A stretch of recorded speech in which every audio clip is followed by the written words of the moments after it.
প্রিয় দেশবাসী, সবাই কেমন আছেন? আজকে কেমন উপভোগ করতেছেন আমার সামনে দাঁড়ানো এই লক্ষ ছাত্র জনতা? প্রত্যেকেই আজ 24-এর গণঅভ্যুত্থান পরবর্তী একটি ইতিহাসের সাক্ষী। এই ইতিহাস রচনা করতে যাচ্ছে এই বাংলাদেশের তরুণ প্রজন্ম, যারা জুলাই গণঅভ্যুত্থানের নেতৃত্ব দিয়েছে। আমাদের সামনে উপস্থিত আছে আমাদের 24-এর গণঅভ্যুত্থানের অগ্রনায়কেরা, যারা জীবন বাজি রেখে লড়াই করেছে, যারা বারবার গুমের শিকার হয়েছে কিন্তু শেখ হাসিনার পদত্যাগের প্রশ্নে আপোষ করে নাই।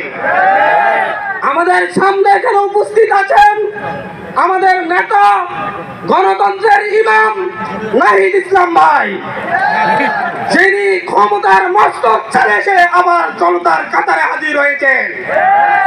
এই জনতা আজকে ভালোবাসা দিয়ে, সম্মান দিয়ে এই আজকে মানিক মিয়া এভিনিউতে উপস্থিত হয়ে আবারও নাহিদ ইসলামের নেতৃত্বকে গ্রহণ করে নিয়েছে।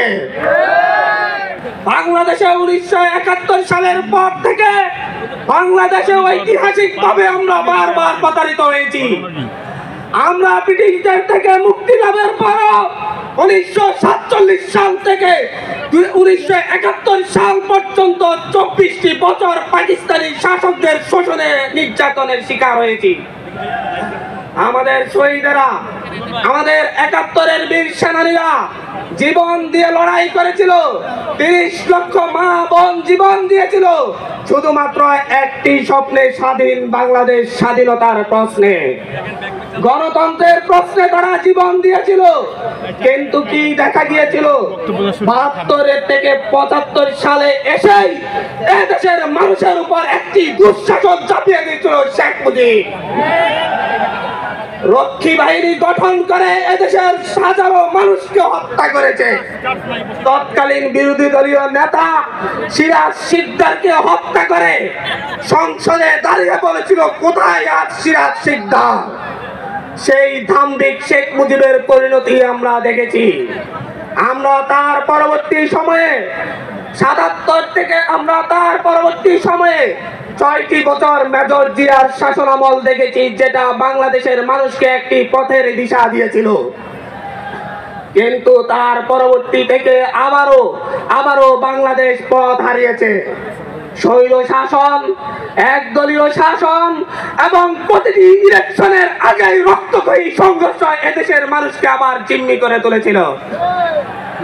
বারবার 1990-এর গণঅভ্যুত্থানের পরে গণতন্ত্রের প্রশ্নে যে মীমাংসা হয়েছিল, সেই মীমাংসাকে উপেক্ষা করে প্রতিটি জাতীয় সংসদ নির্বাচনের আগে এদেশের মানুষ এক দল আরেক দলের মুখোমুখি দাঁড়িয়ে সংঘাতে লিপ্ত হতে বাধ্য হয়েছিল। 2007-8 সালের স্বৈরশাসনের পরে শেখ হাসিনা ভারতের সাথে এবং তৎকালীন মঈনুদ্দিন আহমেদের সাথে চুক্তি করে একটি পাতানো নির্বাচনের মধ্য দিয়ে বাংলাদেশের ফ্যাসিবাদী শাসন ব্যবস্থার ভিত্তিপ্রস্তর নির্মাণ করে। তারপর থেকে 16টি বছর এই দেশের তরুণরা, এই দেশের বৃদ্ধরা, এই দেশের যুবকরা শেখ হাসিনার নির্যাতনের কষাঘাতে নির্যাতিত হয়েছে। আমরা দেখেছি